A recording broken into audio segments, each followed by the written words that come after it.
Profiles in Cinemania, David Lynch.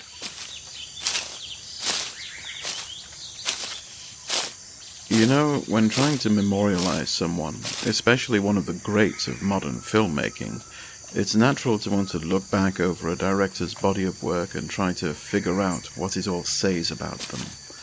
A director's work is supposed to be an expression of who they are in some way. We like to think that if we can leaf back through old newspaper clippings and TV interviews, we can piece together the keys to a person. Work out what specific childhood experience led directly to choosing one project or another. What bit of lifetime trivia explains why they always like to use a certain camera or a specific lighting setup. The work explains the author, and the author explains the work. It's supposed to be a neat circle that all ties together in the end. Bloody hell, it's cold. There's rain coming. You can bet your last pound coin on it. We like things to be this way because there's supposed to be an explanation for everything. Nothing happens without a good reason. That's what they say. There's a plan, even if you can't see it. There's always a rational explanation.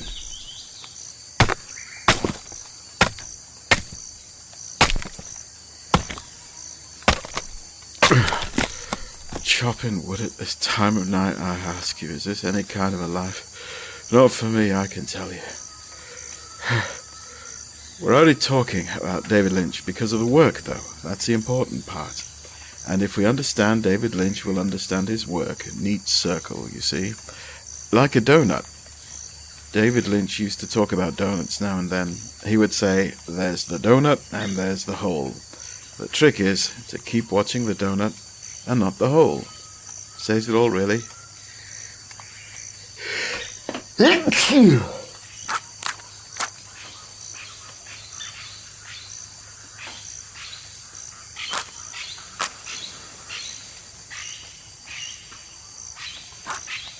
Oh, bloody matches got wet, that's a problem. Give it a minute to catch. No, not really. You could watch every frame of every movie and you wouldn't learn a particular amount. People would ask him in interviews, was this inspired by your youth? Was this about where you grew up? Does this or that scene mean you believe in God and the afterlife? Lynch was cagey about it. He always either gave a cryptic non-answer or refused to say anything at all.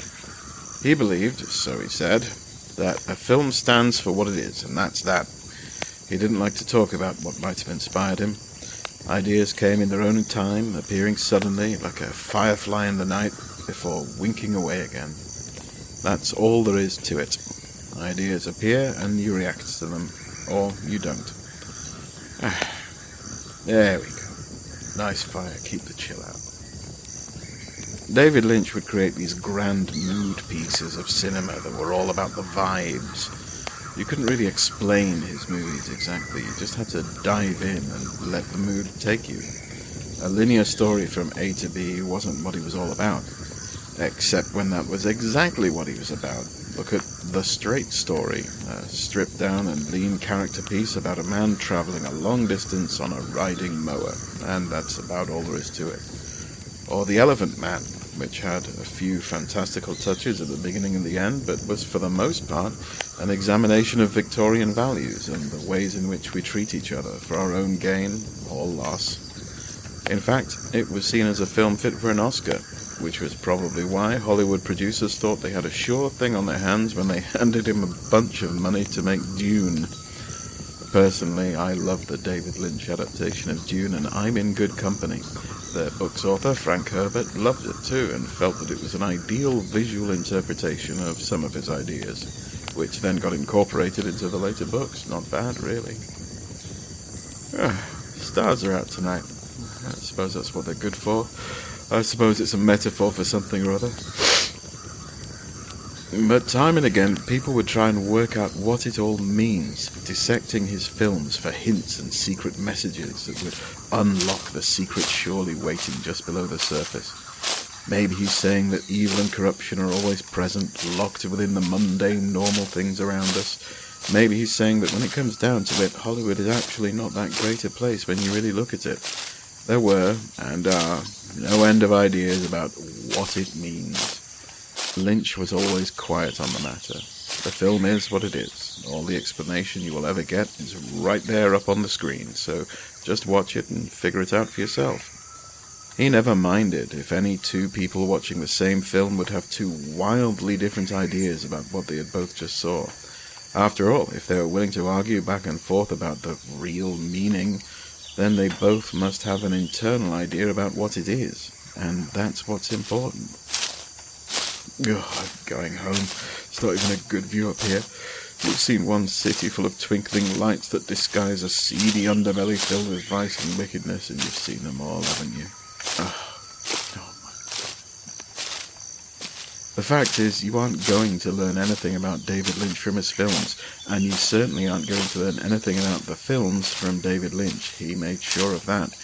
If I were to try and explain something about him that I had gleaned from endless hours of research and deep analysis of themes and structure, I think he'd be appalled.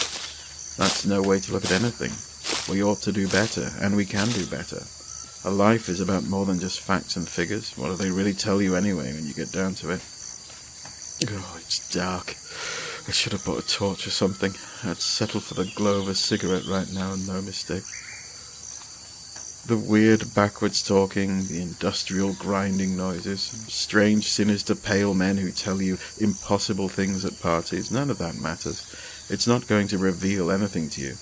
David Lynch believed that life is a series of riddles, so he said, and you can solve them all. But you can't tell anyone, because they wouldn't believe you. They have their own riddles to solve, and they wouldn't get it.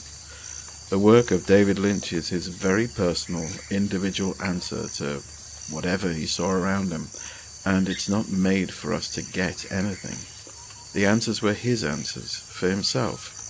All you can do is take what you can from his extraordinary mastery of mood, menace, and atmosphere, come up with your own answers, and enjoy them for what they are. Otherwise, you're just looking at the hole and missing the donut. Nearly there now. Not far to go. It doesn't mean anything anymore because the person it meant most to is gone. David Lynch was born on the 20th of January 1946 and died on the 15th of January 2025. Those are the facts, and that's all I can tell you. Everything else is for you to figure out for yourself. That's the way he wanted it. Profiles in Cinemania is a production of the Cinemania Society, LLC. This episode was written and performed by Andy Slack, music by Carl Casey at White Bat Audio, incidental sound courtesy of Epidemic Sound.